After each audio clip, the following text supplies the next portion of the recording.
अस्सलाम वालेकुम। मैं हूं नादिया अनवर और उम्मीद करती हूँ आप सब खैरियत से होंगे। नाज़रीन, इन सारे प्रोग्राम्स और सेशंस को करने का मकसद ये होता है ताकि आप स्टॉक मार्केट में भरपूर तरीके से काम कर सकें। और इसके लिए ज़रूरी है आप चैनल को लाइक करें, सब्सक्राइब करें और साथ में बेल आइकन को भी हिट करें ताकि कोई भी इंफॉर्मेटिव सेशन जो है वो आपसे मिस ना हो जाए। और इसके साथ ही साथ मोस्ट इम्पॉर्टेंट कि आप इसको शेयर भी करें सबके साथ।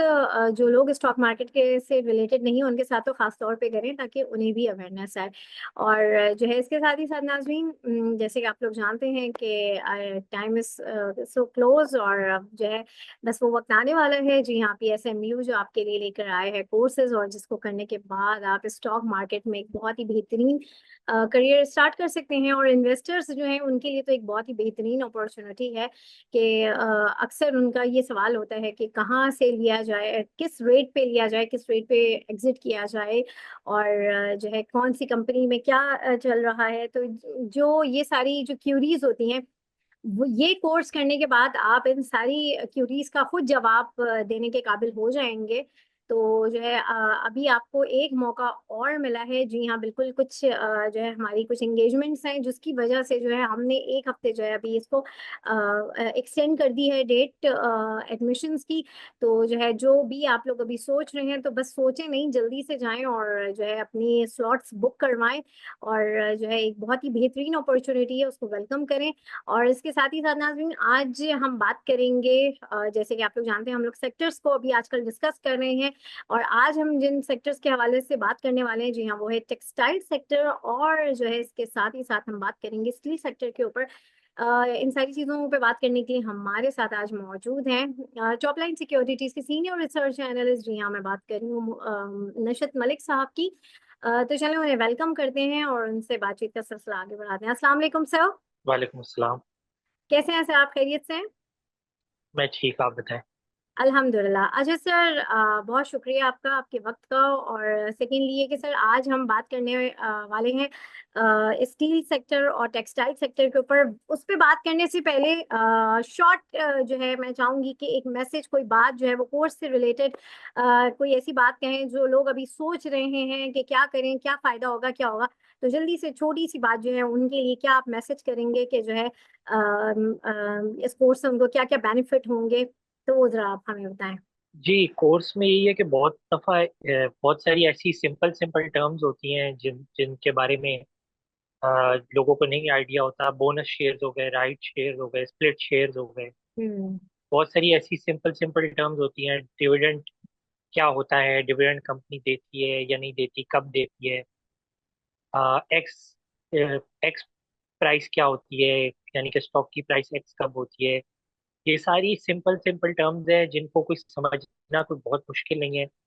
लेकिन बस ये है कि जाहिर सी बात है कि कोई प्लेटफॉर्म नहीं होता जहाँ पे इन सारे टर्म्स और इन सारी चीज़ों के बारे में गाइड किया जाए।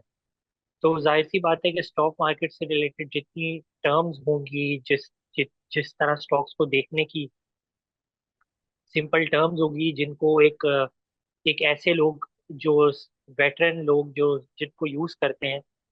आ, और जाहिर सी बात है स्टॉक मार्केट को जो सीखना स्टार्ट करना कोई मुश्किल काम नहीं है, वो बहुत शॉर्ट पीरियड में हो सकता है। हम्म। लेकिन यह है कि उसको इम्प्लीमेंट करना मुश्किल काम है, वो एक सारी जिंदगी का प्रोसेस है। लेकिन जाहिर सी बात है एक स्टार्टिंग पॉइंट होना जरूरी होता है किसी भी जर्नी से पहले, यानी कि शुरू करना होता है, गाड़ी में पेट्रोल डालना होता है। तो आप ये समझ लें कि ये आपकी गाड़ी में ये फ्यूल फोर्स जो है एक पेट्रोल होगा, जिससे आपकी गाड़ी जो है स्टॉक मार्केट की इन्वेस्टमेंट की तरफ निकल जाएगी। सही, बिल्कुल। और बड़ी जो है बहुत ही जबरदस्त और बहुत ही प्यारी बात से निशित ने कवर कर दी है। और वाकई, और जो लोग ये सोच रहे हैं कि इस वक्त अर्निंग अपॉर्चुनिटी के लिए हर कोई इधर जा रहा होता है, तो इट्स अ स्किल और ये आपकी अर्निंग ही अपॉर्चुनिटी है। अगर आप इन्वेस्टमेंट करके भी अगर इसको अर्निंग करना चाह रहे हैं तो ये भी बहुत अच्छे, ये भी एक बहुत बेहतर प्लेटफॉर्म है कि आप अपना, आपके पास अमाउंट है, आपके पास इन्वेस्टमेंट है, आप इन्वेस्ट करें।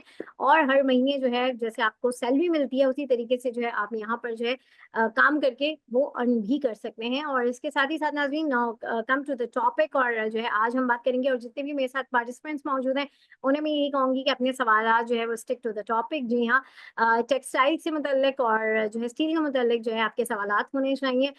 सर, सबसे पहले तो अगर मैं टेक्सटाइल के हवाले से बात करूं, तो टेक्सटाइल में जैसे टेक्सटाइल वीविंग हो गई, टेक्सटाइल स्पिनिंग हो गई, अभी हम ये देख रहे हैं कि ये क्या फर्क होता है इसमें, और इनके वर्किंग मॉडल्स क्या होते हैं। सबसे पहले तो इसके हवाले से आप थोड़ा सा हमें गाइड करें, फिर उसके बाद आगे हम चलते हैं फर्दर कि इसके टैरिफ वगैरह जो अमेरिका में लगे हैं उससे क्या जो है इफेक्ट आएगा इस पे। तो सबसे पहले तो आप हमें ये एक्सप्लेन करें। जी, अगर हम टेक्सटाइल सेक्टर को देखें तो टेक्सटाइल सेक्टर जो है वो एक प्रोसेस होता है। और इस प्रोसेस को अगर हम देखें तो जाहिर सी बात है कि कॉटन या सिंथेटिक फाइबर जिसको पॉलिएस्टर कहते हैं, यानी कि पॉलिएस्टर स्टेपल फाइबर कहते हैं, पीएसएफ कहते हैं उसको। ये जो टेक्सटाइल का प्रोसेस है वो या तो कॉटन से स्टार्ट होता है या पीएसएफ से स्टार्ट होता है, यानी कि जो सिंथेटिक हाँ। जो है फाइबर है। कॉटन का भी फाइबर होता है और सिंथेटिक फाइबर भी होता है, पीएसएफ, जिसको हम नॉर्मली पॉलिएस्टर कहते हैं। हम्म। अ, तो प्रोसेस वहां से स्टार्ट होता है। उसके बाद जो है रॉ रॉ फॉर्म में जो कॉटन होता है या पॉलिएस्टर होता है, उसको सबसे पहले जिनिंग के प्रोसेस के थ्रू गुजारा जाता है, यानी कि उसकी सफाई सफाई वगैरह करना और ये सब कुछ होता है। फिर जिनिंग के बाद स्पिनिंग का प्रोसेस होता है। स्पिनिंग के प्रोसेस में बेसिकली होता ये है कि जो फाइबर होता है, चाहे वो जो है चाहे वो अ, ये सिंथेटिक फाइबर हो यानी कि पॉलिएस्टर हो या कॉटन हो, उसको जो है ना स्पिनिंग के प्रोसेस के थ्रू गुजारा जाता है, यानी कि स्पिंडल्स होते हैं जिन पे उस मटेरियल को स्पिन किया जाता है, कॉटन को या पॉलिएस्टर को। तो उससे जो है वो धागा बनता है। तो स्पिनिंग के प्रोसेस से धागा बन के निकलता है।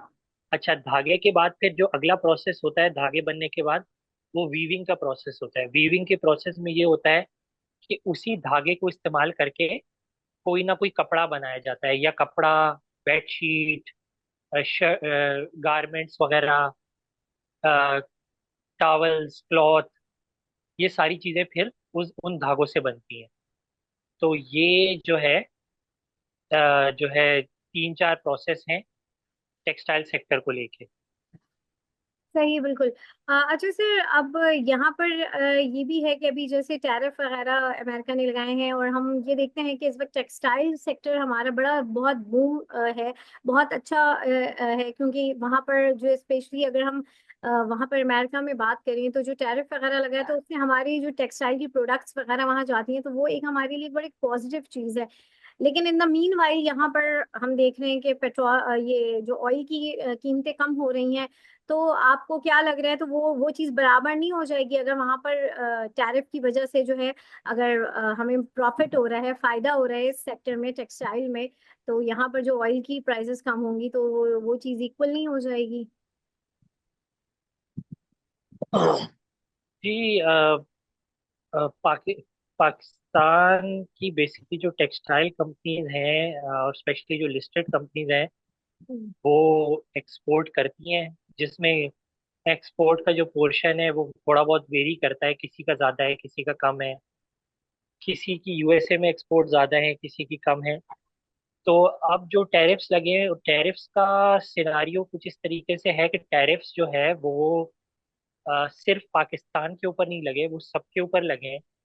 तो एज सच कोई जो है ना उसका नेगेटिव या पॉजिटिव कोई इम्पैक्ट एज सच नहीं है। मतलब कंपटीशन के पॉइंट ऑफ व्यू से तो न्यूट्रल सा ही इम्पैक्ट है। लेकिन हाँ, एक चीज जाहिर सी बात है, ये हो सकती है कि वो जो टैरिफ्स हैं वो अल्टीमेटली, जो हायर टैरिफ्स हैं, यानी कि जो यूएसए जो इंपोर्ट करेगा सारी चीजें, उनकी कीमतें बढ़ जाएंगी टैरिफ्स की वजह से। हम्म। तो जाहिर सी बात है, कीमतें बढ़ने की वजह से लोगों की बाइंग पावर हिट होगी। यूएसए के जो लोग हैं उनकी बाइंग पावर हिट होगी, और जाहिर सी बात है फिर उससे डिमांड इम्पैक्ट हो सकती है। यानी कि ओवरऑल ओवरऑल पूरी दुनिया की जो टेक्सटाइल एक्सपोर्ट जो यूएसए जाती है, चाहे वो पाकिस्तान से जाती हो, बांग्लादेश से जाती हो, वियतनाम से जाती हो, इंडिया से जाती हो, चाइना से जाती हो, वो सब जो है वो रिड्यूस हो जाएगी। वो रिड्यूस इस तरीके से हो जाएगी कि जाहिर सी बात है कि चीजें महंगी हो जाएंगी, तो वो उनकी डिमांड गिर जाएगी। लेकिन वहीं पे एक और चीज भी है कि चाइना के ऊपर जो टैरिफ्स हैं वो बहुत हाई लग गए हैं। तो चाइना के अगर टेक्सटाइल एक्सपोर्ट कम होते हैं यूएसए में, या बिल्कुल कम हो जाते हैं, या बिल्कुल जीरो हो जाते हैं, तो फिर उसका बेनिफिट हो सकता है पाकिस्तान जैसी कंट्रीज को, पाकिस्तान को, इंडिया को, बांग्लादेश को, वियतनाम को। तो अभी चीजें जो है वो करेंगी प्ले आउट, देखें कैसे होती हैं आगे। पाकिस्तान ने अभी रिसेंटली टॉक्स ओपन किए हैं यूएसए के साथ कि पाकिस्तान अगर यूएसए से ज्यादा कॉटन इंपोर्ट करे तो उसके बदले फिर पाकिस्तान वहां पे फिनिश्ड गुड्स जो है वो एक्सपोर्ट कर पाए टेक्सटाइल के, क्योंकि पाकिस्तान वैसे भी कॉटन इंपोर्ट तो करता ही है। कहीं ना कहीं से तो उसको करनी है कॉटन इंपोर्ट, क्योंकि हमारे यहाँ जो कॉटन है वो अ, बहुत डिक्लाइन पे है। इस साल भी बहुत कम आउटपुट हुई है कॉटन की, बहुत डिक्लाइन आया है कॉटन की आउटपुट में। तो जाहिर सी बात है उसको कवर करने के लिए हमें इंपोर्ट करनी है।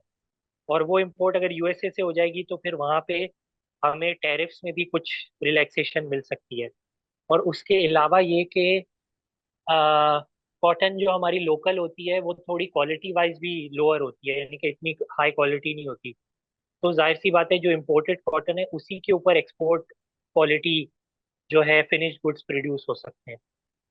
तो ये है सिनारियो। बाकी ये है कि टेक्सटाइल सेक्टर के अपने चैलेंजेस भी हैं कुछ, कि जिस तरह से जो बिजली की प्राइसेस बढ़ गई थी, हम्म। और जिस तरीके से बाकी जो उनके फ्यूल और पावर वगैरह की प्राइसेस बढ़ी हुई थी।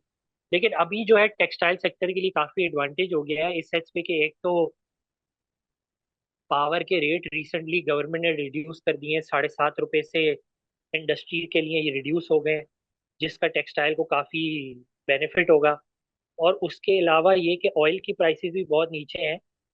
तो जो कैप्टिव पावर जनरेशन के प्लांट्स हैं टेक्सटाइल कंपनीज के, वो जो है वो फर्नेस ऑयल और डीजल वगैरह भी यूज कर पाएंगे, क्योंकि उन सब की प्राइसेस नीचे आ गई हैं, स्पेशली फर्नेस ऑयल की। हम्म। सही। तो सर अभी इस सेक्टर में फर्दर आप आगे इसको कैसा देख रहे हैं इन्वेस्टमेंट पॉइंट ऑफ व्यू से, ये कैसा है? और अगर मैं बात करूं डिविडेंड के हवाले से, क्योंकि अक्सर लोगों का सवाल होता है कि डिविडेंड पेइंग जो है इसमें कौन कौन सी कंपनीज हैं जो एक अच्छा डिविडेंड दे सकती हैं, जिनमें इन्वेस्टमेंट भी बड़ी अच्छी रह सकती है। तो थोड़ा सा इसके हवाले से बताइए टेक्सटाइल में। टेक्सटाइल में ये है कि कंपनीज डिविडेंड तो देती हैं, निशात मिल्स देती है डिविडेंड, हम्म। बाकी कंपनीज देती है डिविडेंड। अच्छा डिविडेंड कोई कंपनी नहीं देती, हम्म। यानी कि ये डिविडेंड के पॉइंट ऑफ व्यू से अच्छा सेक्टर नहीं है। अगर किसी को जो है प्योरली डिविडेंड के पॉइंट ऑफ व्यू से किसी सेक्टर को देखना है, तो जाहिर सी बात है ये सेक्टर उस लिहाज से तो अच्छा नहीं है। लेकिन कैपिटल गेन के पॉइंट ऑफ व्यू से लॉन्ग टर्म में ये सेक्टर अच्छा है। शॉर्ट टर्म में जाहिर है थोड़े से ऐसे सिनारियोज हैं जिनका अभी जो है जिनका अभी रिजल्ट आना बाकी है, टैरिफ्स और बाकी और भी कुछ चीजें हैं। तो गवर्नमेंट ने जैसे गैस की सप्लाई भी खत्म करने की बातें चल रही हैं कैप्टिव पावर प्लांट्स को, तो जाहिर सी बात है कि फिर जो गैस सप्लाई है वो टेक्सटाइल कंपनीज की भी खत्म हो जाएगी। तो फिर वो कैसे उससे कोप करते हैं, ये सारी चीजें अभी जरा थोड़ी सी हवा में है। तो शॉर्ट टर्म में प्रेशर रह सकता है, लेकिन लॉन्ग टर्म में अच्छा सेक्टर है इन्वेस्ट करने के लिए। स्पेशली आप अगर किसी अच्छी कंपनी में इन्वेस्ट करें, निशात मिल्स हो गया, गुल हम्म। अहमद हो गया, इंटरलूप हो गया, सही, बिल्कुल। और सर अब इसी इमेज हो तरीके, गया। हाँ। अच्छा, हाँ। ओके। अब इसी तरीके से अगर मैं बात करूं यहाँ पर स्टील सेक्टर की, तो स्टील सेक्टर में सर सबसे पहले तो मैं ये कहूंगी कि कोई तामीराती काम ऐसे तो हो नहीं रहे हैं। तो इस सेक्टर को आप कैसा देख रहे हैं, और क्या इसमें इन्वेस्टमेंट सेफ है, सही है? ये सेक्टर आगे कैसा चलेगा, थोड़ा सा इसके हवाले से बताइए। स्टील सेक्टर में ये है कि अगेन स्टील सेक्टर की जो है बहुत सारी कंपनीज हैं जिनके काफी बुरे हालात भी हैं, मिक्स एंड मैच है। हम्म। बहुत सारी कंपनीज हैं जिसके जिनके बुरे हालात भी हैं, जिसमें जो है वो अमरेली स्टील आ जाता है, आगा स्टील आ जाता है, और आपका जो है फ्लैट स्टील में अमरेली है, आगा आयशा। है फ्लैट स्टील। आयशा स्टील बिल्कुल सही है, जबरदस्त, आयशा स्टील आ जाता है। तो ये तीन चार कंपनीज हैं जिनके हालात कोई बहुत अच्छे नहीं है, लेकिन वहीं पे कुछ कंपनीज हैं जिनमें रिकवरी आ भी सकती है, क्योंकि अगर अभी आप देखें कि जिस तरह से जैसे मैंने कहा भी कि गवर्नमेंट ने 7.5 रुपए से बिजली की कॉस्ट कम कर दी है यूनिट की, तो इसका बेनिफिट स्टील सेक्टर को काफी ज्यादा होगा, टेक्सटाइल को भी होगा और स्टील सेक्टर को भी काफी ज्यादा होगा। तो स्टील सेक्टर में जो अच्छी कंपनीज हैं उनको इसका बेनिफिट हो सकता है, जिसमें जो है वो अ, ये आ जाती है, मुगल आ जाती है, आईएसएल आ जाती है, हम्म। आईएनआईएल आ जाती है, सी सैप आ जाती है। ये इस तरह इन सारी कंपनीज को बेनिफिट भी हो सकता है। हाँ, कंस्ट्रक्शन सेक्टर में ये है कि रिकवरी प्रॉपर होने में टाइम लग सकता है, लेकिन जो है इन सारी चीज़ों की वजह से ये जो बिजली की कॉस्ट कम हुई है, इसकी वजह से मार्जिन इंप्रूव हो सकते हैं कंपनीज के। उसके अलावा ये कि गवर्नमेंट जिस तरह से चल रही है, तो जो सब्सिडीज वगैरह हैं अब किसी को भी नहीं मिलेंगी गोइंग फॉरवर्ड, और सब्सिडीज जो चल रही हैं वो भी खत्म होंगी। तो जो फाटा रीजन को जो सब्सिडी मिली हुई है, यानी कि उसकी बिजली की कॉस्ट के ऊपर जो बिजली की कॉस्ट के ऊपर उसको जो सेल्स टैक्स नहीं लगता, तो वो अगर रिज्यूम हो जाएगा तो फिर वहां से भी स्टील सेक्टर के को बेनिफिट हो सकता है और उसके मार्जिन इंप्रूव हो सकते हैं। सही। तो सर, यहाँ पर अगर मैं इनकी वर्किंग मॉडल के हवाले से बात करना चाहूँ कि जैसे कि स्टील में, तो इस वक्त कौन ये स्पेशली अगर मैं जैसे हम कंस्ट्रक्शन की साइट को हम सिर्फ एक मेजर देखते हैं, लेकिन सर स्टील का इस्तेमाल तो बहुत सारी चीजों में, अगर हम ऑटो सेक्टर में देखें, जैसे बाइक्स हैं, गाड़ियां हैं, उनके बहुत सारे पार्ट्स हैं, वहां पे भी तो स्टील यूज होता है। तो उन कंपनीज का वो कौन सी कंपनीज हैं जो इन स्टील में काम करती हैं, और जो है आगे उनका क्या है, क्योंकि गाड़ियां और बाइक्स चलें, कंस्ट्रक्शन रुक सकता है उसमें थोड़ी बहुत, हम देख सकते हैं कि उसमें नहीं होता, लेकिन ये तो ऐसी रेगुलर चलने वाली चीजें हैं, जैसे आपकी बाइक हो गई, आपकी गाड़ियां हो गई, तो इन इनकी जो ये जो कंपनीज जो इनमें काम कर रही होती हैं, उनका आगे कैसा फ्यूचर है, क्या उनकी प्राइसिंग वगैरह है, तो थोड़ा सा इसके हवाले से बताएं। जी, फ्यूचर बेहतर ही है। जैसे डेटा नजर भी आ रहा है कि हम्म। बाइक की सेल्स भी बढ़ रही हैं, गाड़ी की सेल्स हम्म। भी बढ़ रही हैं। अ, जो है बाकी अप्लायंसेस वगैरह की भी सेल बढ़ रही हैं, टीवी, सॉरी, ये फ्रिज वगैरह की, डीप फ्रीजर की, गीजर्स की।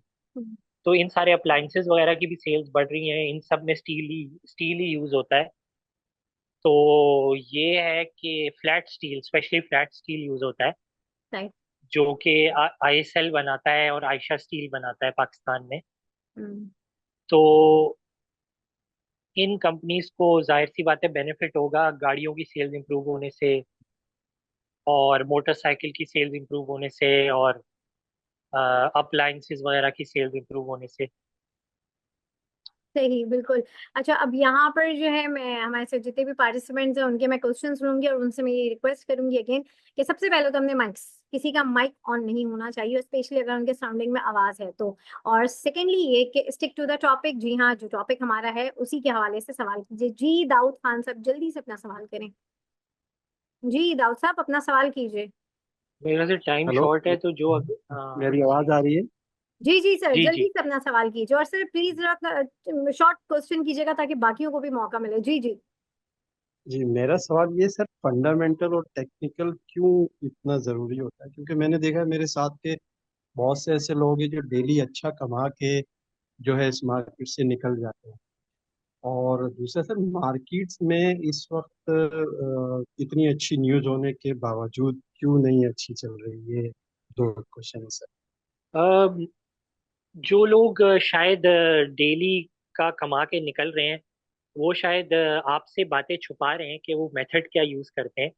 जाहिर सी बात है वो भी कोई ना कोई मेथड ही यूज करते होंगे, ऐसे तुक्के पे तो नहीं पैसे बन रहे कि बस ऐसे ही कुछ भी ले लिया और कुछ भी ऐसे ही क्या बोलते हैं उसे जो है ना, वो एक दिन उठे और 10 स्टॉक सामने लिखे और आंखें बंद करके एक पे उंगली लगा दी और उसमें पैसे बन गए। ऐसे तो जाहिर सी बात है उनके नहीं बनते होंगे पैसे, कोई ना कोई वो मेथड यूज करते होंगे, चाहे वो टेक्निकल हो, फंडामेंटल हो, या कोई और उनका अपना बनाया हुआ कोई ना कोई मेथड होगा।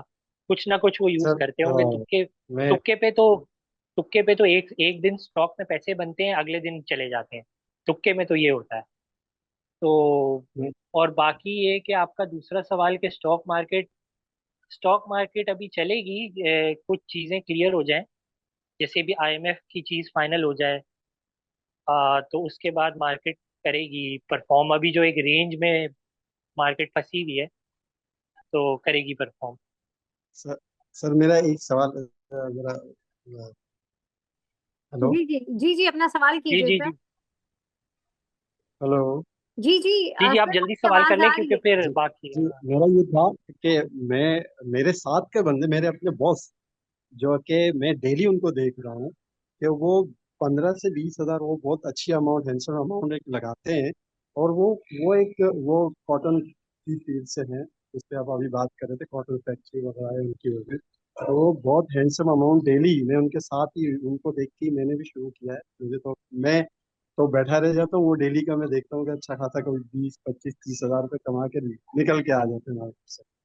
और उनको बस यही देखते हैं, सुबह उठते हैं कह रहे मैं बस मार्केट को देखता हूँ और ये सारी चीजें देखता हूँ, मुझे ये टेक्निकल और फंडामेंटल और ये चीजें मेरा तो और दिमाग खराब करती है। मैं बस ये चीज समझ में आती है, मार्केट उठ रही है, ये चीज है, मैं वो चीज खरीदता हूँ, शाम में उसको बेच के निकल आता हूँ। और सर बहुत लोगों को मैंने ऐसे देखा है, और हम जैसे लोग सर जो ज्यादा न्यूज को सुनते हैं, टेक्निकल चार्टों को पढ़ने की जिक्र करते हैं, तो हम सर फंसे ही रहते हैं सारा दिन कि ये अब शायद और नीचे आएगा, ये अभी यहाँ से ये चीज हो जाएगी, ये हो जाएगी, तो हम तो कोई चीज खरीद ही नहीं पाते हैं। ये चीज मैंने बहुत, मैं खुद अपना बता रहा हूँ कि कल जैसे मैं कुछ भी नहीं खरीद पाया यही चीजों को देखते कि शायद ये जो अभी चार्ट बता रहा है ये अभी और नीचे आ जाएगा, यहाँ से ये हो जाएगा वो हो जाएगा, हम्म तो हम फंसे रह जाते हैं। हम्म यार मेरे ख्याल से मैम नादिया, आप जो है ना, ये जो इनके बॉस हैं, आप इनको भी एक बुला लें और इनका भी एक कोर्स रख दें। क्योंकि ये एग्जैक्टली। डेली 25 हजार बना रहे हैं, तो मेरे ख्याल से इनको बिल्कुल सर। इनका मेरे भी एक कोर्स होना चाहिए मेरे माइंड में बिल्कुल कि ये ये कर सवाल क्या आता रहे है हैं। कि इनके साथ एक सेशन जरूर करूंगी कि आखिर वो कौन सी स्ट्रैटेजी यूज करते हैं कि वो रोज हाँ बिल्कुल अपना। सर। मैं जी। मैं आपसे लेकिन बिल्कुल, ये है आप मुझसे आप जी जी, मैं आपसे बिल्कुल ये लेकिन बिल्कुल ट्रूली बात कर रहा हूँ ये कि ये ऐसा हो रहा है हाँ, बिल्कुल। अच्छा और खैर ये है कि उनका चलें माशाल्लाह ठीक लक। है। जी जाहिर सी बात है ऐसा हो रहा होगा, तभी तो मैं बिल्कुल सीरियस कह रहा हूँ, मैं मजाक नहीं कर रहा या मजाक नहीं, हाँ, इसको मजाक में नहीं ले रहा। मैं वाकई मिस मैम नादिया से ये कह रहा हूँ कि आप इनको बुला लें, एक सेशन मेरे कर लें, माइंड में भी आया था ताकि सवाल। और उसमें मैं ऑडियंस में होऊंगा और मैं सवाल करूंगा, क्योंकि अब जाहिर सी बात है मुझे भी सीखना है। मैं बिल्कुल। मैं भी शायद सीख जाऊंगा। नहीं, मुझे भी तो सीखना मुझे है भी कि जाहिर है ज्यादा समझ अच्छा लंबा चौड़ा हाँ काम नहीं है ना, बस फौरन ये देखा हाँ वो और भाई 20 30 हजार रुपए कमा लिए, हमें भी करना वो है। वो बीस वो पच्चीस हजार वो तो भाई बात ही डेली बहुत के फिर मैं भी सारे, बनाऊं। तो वो नहीं, मैं उनके बताया वो तो एक तो खेलते ही बहुत बड़ी अमाउंट से, इतनी बड़ी अमाउंट से वो खेलते हैं कि वो 10 10 20 20 25 25 हजार तो शेयर उठाते हैं वो, तो वो और आपको वो टिप परवाह नहीं ही नहीं देते करते। कि किस तरह से वो करते हैं, क्या स्ट्रैटेजी यूज करते हैं, वो शेयर नहीं वो करते मैं आपसे। मैं उनसे जाके पूछता हूँ, आज उन्होंने मेरे सामने पीएसओ वो जो है 92 पे उन्होंने उठा लिया। मैंने कहा था सबर करें और नीचे आएगा, अरे छोड़ो 2 3 रुपए को क्या देखना, अभी ये परसों तरसों फिर चल जाएगा ये, तुम देखना, लो तुम मुझे कहते ये चीज खरीदो, तो हम भी कोई चीज ऐसी चीज अच्छा खरीद लेते हैं उनके कहने पे, तो वो चल जाती है चीज, कुछ उनकी जबान अच्छा में वो खैर है कुछ चले उनके। सही है। आपकी जवाब सवाल का एक फाइनल मैं यही कंक्लूड कर दूंगा कि हमारी ऑडियंस में से बहुत सारे लोग हैं हमारे जो जी जी जी व्हाट्सएप सर ग्रुप्स के बिल्कुल, ऊपर, बहुत बहुत शुक्रिया हमारे सर। पिछ हमारे पिछले कोर्स के बहुत सारे ऐसे लोग हैं जिन्होंने, जाहिर सी बात है कि हमारे एनालिसिस, हमारी टिप्स और उनके ऊपर स्टॉक्स लिए हैं और उनको बहुत फायदा हुआ है। यानी कि ऐसे ही है। जो है ये फंडामेंटल एनालिसिस ही था जिसके ऊपर लकी लकी सीमेंट जो है जब 900 रुपये का था, तो मैंने फंडामेंटल एनालिसिस के थ्रू ही जो है उसकी टारगेट प्राइस 1600 रुपये दी थी। अब जब कोई जो है वो यकीन भी नहीं करता था और लोग मजाक उड़ाते थे शायद कि लकी सीमेंट जो है वो 1600 रुपये का हो जाएगा। तो अब तो खैर लकी सीमेंट 1700 को भी क्रॉस कर गया है। हम्म। तो जब 900 का था तब मैंने उस पर रिपोर्ट की थी। और तो जाहिर सी बात है ये फंडामेंटल एनालिसिस भी काम करता है कि 900 रुपये का स्टॉक जो है वो 1600 रुपये का बोल देना। तो ये है असल फायदा, 2-3 रुपए का फायदा। जब आप डेली की गेम खेलते हैं तो उसमें 2-3 रुपए का फायदा होता है। जब आप प्रॉपर एनालिसिस करके करते हैं तो आपका 100-200 रुपए का फायदा होता है। इसी तरीके से और भी बहुत सारे स्टॉक हैं जो हमने टिप्स दी हैं अपने प्लेटफॉर्म से वैसे क्लाइंट्स को, जिसमें बहुत बेनिफिट हुआ है। तो खैर अब नेक्स्ट सवाल ले लेते हैं, टाइम क्योंकि बहुत जी शॉर्ट है। जी बिल्कुल बिल्कुल।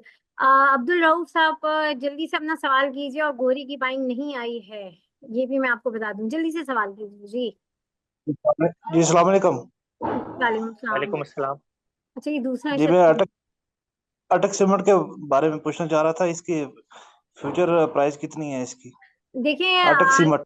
अटक सीमेंट, जी अच्छा जी देखिए, अटक सीमेंट का सवाल आपका सॉरी मैं नहीं ले सकती, क्योंकि हमारे ये प्रोग्राम है टेक्सटाइल और स्टील के ऊपर। उसके हवाले से कोई सवाल है तो आप बिल्कुल पूछिए। स्टील में जो बेहतरीन कंपनी है वो कौन सी है जो जिसका फ्यूचर ब्राइट है आगे स्टील में? जी स्टील में। जी जी जी स्टील में आप जो है ना, स्टील में आप जो है वो मुगल देख सकते हैं, INIL देख सकते हैं, और आप सीसैप देख सकते हैं। सही। और एक एक क्वेश्चन और था, ये जो गवर्नमेंट ने अभी रिलीफ किया है ना इसमें इलेक्ट्रिसिटी में, तो इसमें कौन सा सेक्टर परफॉर्म कर सकता है फ्यूचर में? जी आपने सेशन मेरे ख्याल से मिस कर दिया है। ये तो जी जी। ये बहुत देर कवर किया है मैंने। यही स्टील टेक्सटाइल को ही बेनिफिट होगा जिसके ऊपर सेशन हो रहा है। सही है। जी अच्छा सर, अब जो है इन इस सेक्टर्स में टॉपिक्स आपकी क्या होंगी, लॉन्ग टर्म के लिए भी और शॉर्ट टर्म के लिए, तो थोड़ा सा वो बताइए। उसके बाद अब वैसे भी टाइम हमारा ऑलमोस्ट फिनिश हो चुका है जी। जी इस सेक्टर में टॉपिक्स होंगी इंटरलूप, इमेज, और गुल अहमद, और बाकी ये है कि सीसैप, मुगल, ये टॉपिक्स होंगी। फिर आखिर में एसके, चलें एसके सर का ले लेते हैं सवाल, जल्दी से अपना सवाल कर लीजिए। हेलो। जी जी। सलाम सर। वालेकुम सर सलाम। ये एक तो वालेकुम सलाम। गदून टेक्सटाइल है और एक सनरेज, इसके बारे में कुछ आप बता सकेंगे? जी गदून टेक्सटाइल अच्छा है, मैंने देखा था एक टाइम पे गदून टेक्सटाइल को। और बाकी सनरेज तो, जी सनरेज टेक्सटाइल वैसे तो वैल्यूएशन पे तो महंगा लग रहा है, तकरीबन 14 के करीब के प्राइस टू अर्निंग पे पहुंचा हुआ है। तो मेरे ख्याल से ये थोड़ा सा महंगा लग रहा है। कुड भी कि इसमें कोई ऐसी डेवलपमेंट हो जो हम मिस कर रहे हो, लेकिन प्राइस के ऊपर तो महंगा लग रहा है ये अभी करंटली इस प्राइस के ऊपर। मे भी थोड़ा डिप आए तो आप इसमें ले सकते हैं पोजीशन। सही, बहुत शुक्रिया ठीक है एसके। सर। जी thank you sir, thank you very much. जी, और किसी का कोई सवाल है तो कर लें, वरना हम मीटिंग एंड कर रहे हैं। अस्सलाम वालेकुम। जी, जी अपना नाम वालेकुम बताएं। अस्सलाम। जी जी जी। अस्सलाम वालेकुम। जी इरफान साहब, जी इरफान साहब अपनी वालेकुम। बोलिए। अच्छा सर, ये टेक्सटाइल के बारे में मैंने पूछना था कि ये इसमें एक छोटा स्टॉक है, उसके बारे में काइंडली अगर बता दें कि वो करंट प्राइस में उससे परचेज कर सकते हैं, कोसम स्पिनिंग। हाँ, कोहिनूर स्पिनिंग मिल्स है। जी ये स्टॉक ये है कि थोड़ा स्पेकुलेटिव है, वॉल्यूम वगैरह तो इसमें अच्छा होता है। तो मेरे ख्याल से ये है कि थोड़ा सा आप इसमें डिप में थोड़ी पोजीशन डेफिनेटली ले सकते हैं। और मेरे ख्याल से इस रेट के ऊपर तो ली जा सकती है पोजीशन। तो इसका करंट अभी शॉर्ट टर्म में क्या टारगेट हो सकता है सर इसका? शॉर्ट टर्म में इसका टारगेट 6.5 तक हो सकता है। चलें, बहुत शुक्रिया। क्यों? चलें जी, दाऊद खान जल्दी से सवाल कर लें, टाइम हमारे पास बस 4 मिनट रह गए। जी जी। जी मेरा ये सवाल था कि ये जो कोर्सेज हैं जी ये जी। हम देख रहे हैं कि आप जिसके पास भी हम कोर्स के लिए जाते हैं वो इतना महंगा कोर्स होता है कि हम जैसे छोटे जो अब हम तो 40-50 हज़ार, बहुत ज्यादा होकर लाख रुपए लेके मार्केट में आते हैं। तो हम ये कोर्स कोई हमारे लिए कुछ ऐसा होना चाहिए इस कोर्स में कि हर बंदा इसकी तरफ आए, क्योंकि अब इसमें मेरी एक अपनी सोच इसमें, क्योंकि लोग कोर्स सीखने के बजाय बहुत से ऐसे प्लेटफॉर्म है जहाँ पर हम जो लोग जो है 2-3 हज़ार रुपये मंथली दे के उनको वो डेली की सजेशन दे देते हैं। तो इस कोर्स को जरा इसकी प्राइस जरा कम की जाए कि हाँ इसको हर बंदा सीखे, क्योंकि ये तो बहुत अच्छी चीज़ है स्टॉक मार्केट। इसमें मैं तो कह रहा हूँ हमें अपने बच्चों को अभी से इन चीज़ों की तरफ लाना चाहिए, उनको सिखाना चाहिए सारी चीज़ें। Correct. तो जी इन बिल्कुल चीज़ों के ऊपर जो है जी, हमारा एम भी इवेंचुअली दाऊद साहब यही है कि हमने बच्चों को जो है ना सिखाना है। हमने क्या बोलते हैं उसे, मुल्क के बच्चों नहीं, दुश्मन के नहीं, अपने बच्चों को पढ़ाना है। तो जो है वो जी जी उसमें ये है कि हमारा एम भी यही है कि हमने स्कूल्स को भी अप्रोच किया है कि हम स्कूल लेवल पे जाके बिल्कुल बच्चों को कोर्सेज ऑफर सर। करें। और स्पेशली बिल बच्चों को हमने यही सोचा हुआ है कि हम बहुत रीजनेबल रेट्स के ऊपर कोर्सेज ऑफर करेंगे कि बच्चे अपने पॉकेट मनी से उस कोर्स को अफोर्ड कर पाए। और उसके अलावा अरे फिर बिल कॉलेज लेवल पे भी, स्कूल लेवल पे भी, यूनिवर्सिटी लेवल पे भी कोर्स हम लेके जा रहे हैं इस कोर्स को ना, ताकि क्योंकि इन्वेस्ट करना आना तो एक बेसिक लाइफ की स्किल है, जैसे ड्राइव, गाड़ी चलाना आना, बाइक चलाना सीखना, कुकिंग बिल्कुल सर। सीखना, ये सारी लाइफ की बेसिक स्किल है जो हर किसी को आनी चाहिए। इसमें कोई ये नहीं है कि फाइनेंस के मॉडल बनाने जिसको आते हैं वही सिर्फ इन्वेस्टमेंट सीखे, सबको आनी जी चाहिए। जी यानी कि मतलब हम कब तक वो कमेटियां डालते रहेंगे, बिल्कुल मतलब इन बिल्कुल कमेटियों से सर। भी तो बाहर आना है ना। एग्जैक्टली ये कब और तक बिल्कुल सर। बिल्कुल बल्कि सर, यहाँ पर मैं ये कहूँगी कि अगर आप इंटरेस्टेड हैं बिल्कुल आप हमारी टीम से रब्ता करें इंशाल्लाह।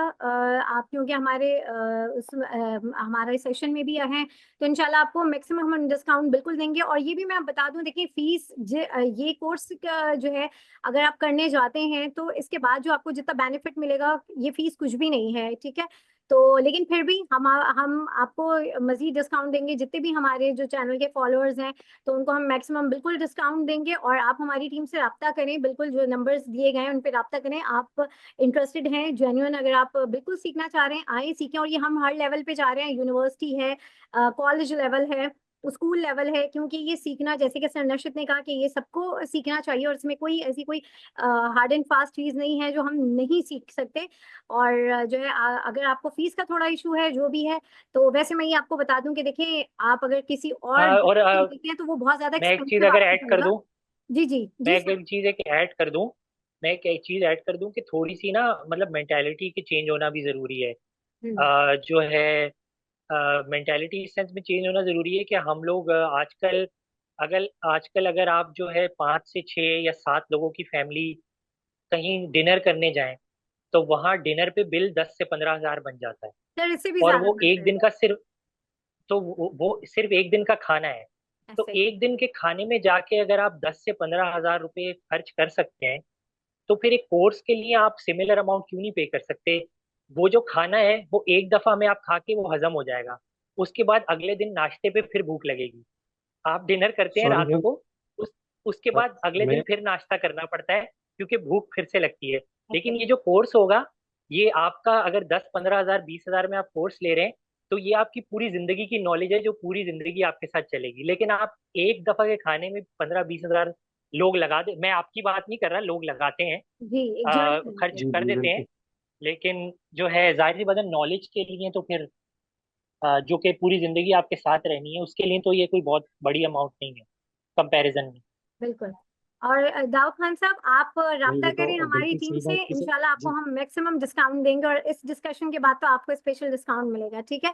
तो जरूर आप रब्ता कीजिए। सही।